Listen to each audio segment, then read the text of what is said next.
Olá pessoal, eu sou Ana Pierre, sou graduanda de Engenharia Civil pela Universidade Federal de Santa Catarina e no vídeo de hoje vamos continuar nossa playlist de Estática para Engenharia Civil. Essa é a nossa 18ª aula e nessa 18ª aula vamos falar um pouco sobre equilíbrio dos corpos rígidos. Na última aula falamos sobre a redução de um sistemas de força e binários para apenas uma força e apenas um binário, ok? Vamos continuar aqui e vamos começar essa aula. Vimos anteriormente que um corpo rígido submetido a uma série de forças e momentos de binário podem ser reduzidos a apenas uma força, concentrada no caso a força resultante, e um binário, que é no caso o momento resultante, em torno de um ponto O. Daí que é uma mini revisão, né? Por exemplo, se eu tiver a força F1, a força F2 e a força F3, eu posso transformá-la para apenas uma força resultante O e um momento resultante em O, ok? A gente viu isso na última aula, se você não viu, recomendo que veja, ok? Aqui tem as fórmulas, que a força resultante vai ser a soma dessas forças, e o momento resultante vai ser a soma dos momentos que essas forças realizam em O, além de que se tivesse lá um momento M aqui, também iria contar esse momento M. Mas como não tem, não contamos, ok? As condições necessárias e suficientes para o equilíbrio de um corpo rígido são obtidas ao impor que a força resultante tem que ser igual a zero e o momento resultante tem que ser igual a zero, para a gente obter o equilíbrio do corpo, onde o ponto O pode ser tomado como qualquer ponto na estrutura. Logo, o somatório das forças vai ter que ser igual a zero e o somatório dos momentos vai ter que ser igual a zero. Decompondo cada força e momento em termos das componentes cartesianas, vamos ter que o somatório das forças em x vão ser igual a zero, o somatório das forças em y vai ter que ser igual a zero, o somatório das forças em z vai ter que ser igual a zero. Isso em relação às forças. Agora, em relação aos momentos, a gente vai ter que o somatório dos momentos em x tem que ser igual a zero, o somatório dos momentos em y tem que ser igual a zero, e o somatório dos momentos em z tem que ser igual a zero, ok? Notem que estamos assumindo forças e momentos em corpos rígidos, ou seja, eles permanecem rígidos e não se deformam ao serem submetidos a carregamentos. Na prática, para alguns materiais, a deformação deve ser levada em consideração, pois ocorre uma variação na direção das forças e uma variação dos vetores posição, ok? Em mecânica dos sólidos, a gente vai aprender um pouco mais sobre essa questão de deformação, mas aqui em estática, vamos apenas trabalhar com corpos rígidos que não se deformam, beleza?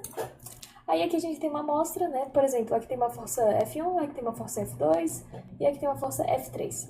Na teoria, elas estão comprimindo esse corpo, então o corpo iria se diminuindo, né? Caso estivesse tracionando, no caso estivesse no sentido oposto da seta, ele iria se expandindo, mas não está. Então, no caso, ele se diminuiria. Caso ele deformasse, ele ficaria assim. Mas ele não se deforma, então ele continua da mesma maneira que ele está. Ok, galera? Continuando aqui. Para materiais rígidos, aço, concreto, os níveis de deformação são baixos e podemos desconsiderar esses dois efeitos. Para aplicar as equações de equilíbrio, devemos, primeiramente, identificar as forças que agem no corpo.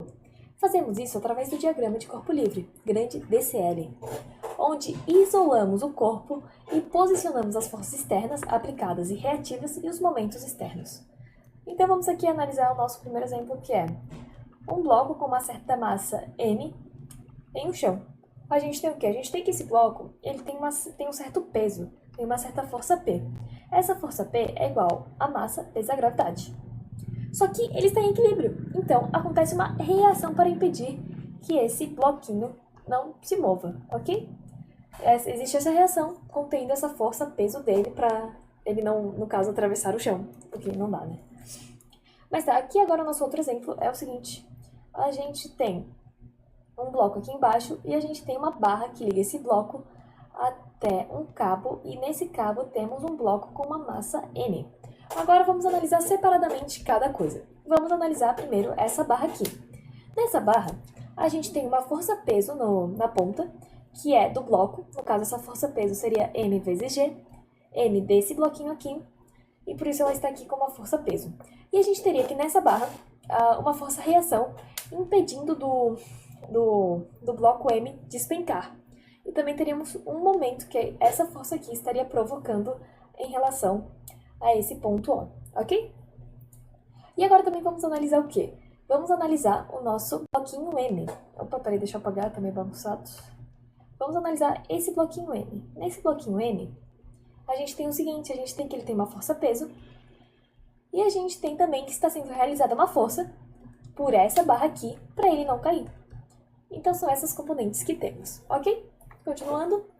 Realizar o DCL de um corpo é de fundamental importância para a resolução de problemas em mecânica. É realmente a parte mais fundamental quando você for fazer um problema. A primeira coisa que você faz é fazer um DCL, um diagrama de corpo livre, ok? Essa foi a videoaula de hoje, eu espero que vocês tenham gostado. Se gostarem, puderem se inscrever e deixar um like, eu agradeceria bastante. Muito obrigada e tchau, tchau!